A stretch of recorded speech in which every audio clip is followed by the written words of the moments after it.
गुज़िश्ता रात साबिक सदर आसिफ अली जरदारी और शहबाज शरीफ की मुलाकात की अंदरूनी कहानी बोल न्यूज़ सामने ले आया। पहले नवाज शरीफ ने आसिफ अली जरदारी से मुलाकात से इनकार किया। निगरान वज़ीर आला पंजाब की सासी पर उनकी रिहाइशगाह पर मुलाकात हुई। आसिफ जरदारी ने मरीम नवाज को वज़ीर आला बनाने की तजवीज़ दी। कहा कि जमहूरियत में इस्तेहकाम के लिए मिलकर फार्मूला तय करना होगा।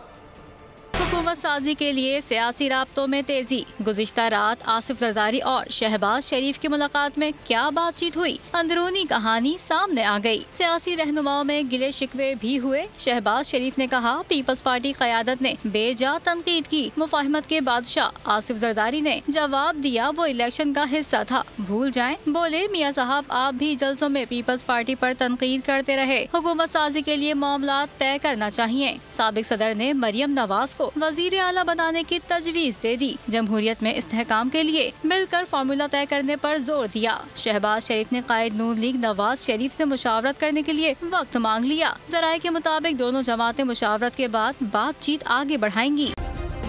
सब्सक्राइब करें और बेल दबाएं ताकि कोई खबर रह न जाए।